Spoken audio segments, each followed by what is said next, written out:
Hey guys, Teaching Lol here, and today we're going to break down the final game of the NALCS Summer Finals between TSM and IMT. Within the context of the NALCS, this was a historic match for both teams, with TSM competing to become the first team in NALCS history to ever three-peat, and Immortals competing in hopes of winning their first ever LCS championship. In this instance, TSM prevailed, but the games were incredibly close and IMT ensured that they had to work for it. So let's find out how TSM did it. To break down this game, we need to start at pick and bans, as it will help us identify the win conditions of each team. Looking at both compositions, it's clear that the carries of both teams, in a way, mirror each other, with it being double ADCs on both sides, as it will allow for them to easily shred through the opposing team's front line. The primary difference between the carries of TSM and Immortals is that the TSM carries turn online much later in the game, allowing for their IMT mid and bot to have pressure over their enemies. Furthermore, both teams have some form of engage, as within the context of this series, the team that was able to find their best engage first was the one to win the skirmish and get a large advantage over the opposing team. The primary difference between the two compositions is the top lane. With IMT picking Rumble, they are going all in on their early to mid game playstyle, in which they use their pressure from all their lanes to secure towers and teamfights early.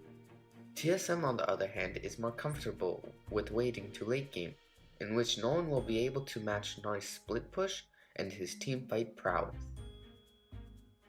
Let's see how the game plays out. As predicted off of pick and bans, the IMT laners in both mid and bot have the push advantage over TSM. This pressure allows for the IMT jungle and support duo to freely place and deny vision anywhere on the map, since their carries will be there to support them.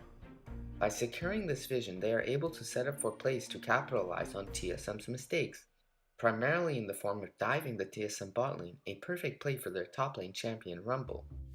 Rumble in the early to mid game is one of the best champions to supplement a coordinated dive, as its ultimate is able to deal a lot of damage, but also force the enemy into bad situations by cutting off their path. With TSM having no vision bot side and Pobelter being able to pressure Bjergsen to his mid turret, him and Xminty coordinated dive bot with Flame to secure 2 kills on the TSM bot lane, getting IMT an early 2k gold lead.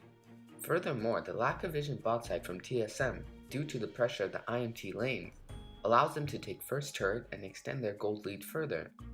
IMT is easily able to use this gold lead and pressure advantage to catch out TSM players and secure objectives around the map.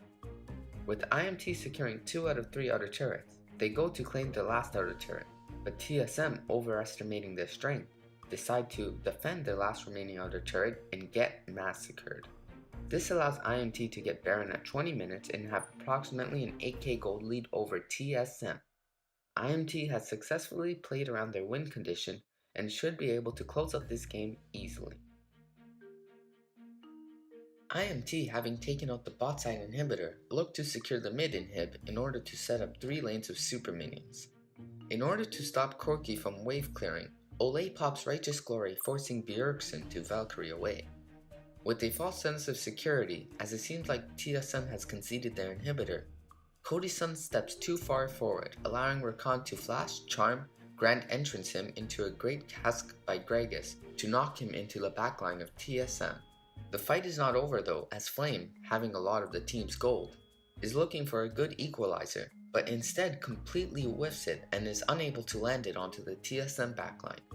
With IMT disengaging, Biofrost yet again finds another great grand entrance to stop IMT's retreat and bait them back into fighting TSM, allowing them to pick up 2 more kills, mid-turret, and a Drake.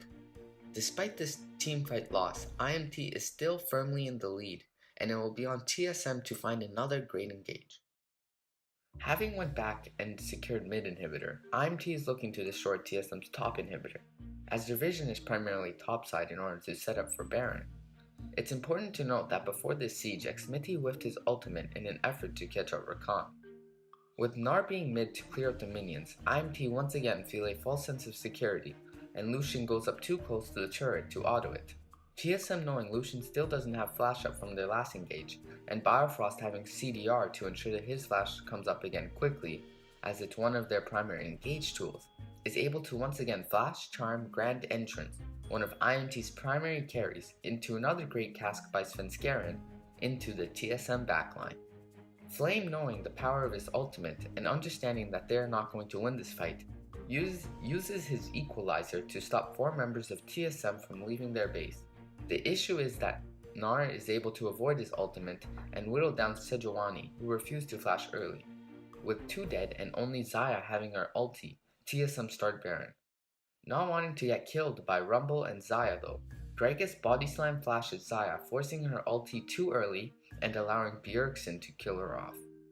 TSM then focuses down Alistar and Rumble in order to secure an ace and Baron, effectively recovering from the IMT gold lead. This game is essentially over, as TSM has finally been able to reach a point in which they are even with Immortals, but all their carries have outscaled their counterparts, with Tristan Corki dealing substantially more damage than Lucian and Rakan. Furthermore, Rumble is incredibly useless at this point in the game, because of the following reasons. The multiple shields effectively negate his ultimate, he isn't very tanky, meaning he can't peel for his carries, and he has no pressure in the 1v1 against Gnar. All in all, IMT did play to their win condition incredibly well in the early game, but the coordinated engages from TSM and missed positions by their 2 carries caught IMT incredibly off guard during their sieges and allowed TSM to take their 3rd straight NALCS finals. I hope you guys enjoyed this video, and if you did, please like and subscribe. Catch you guys later.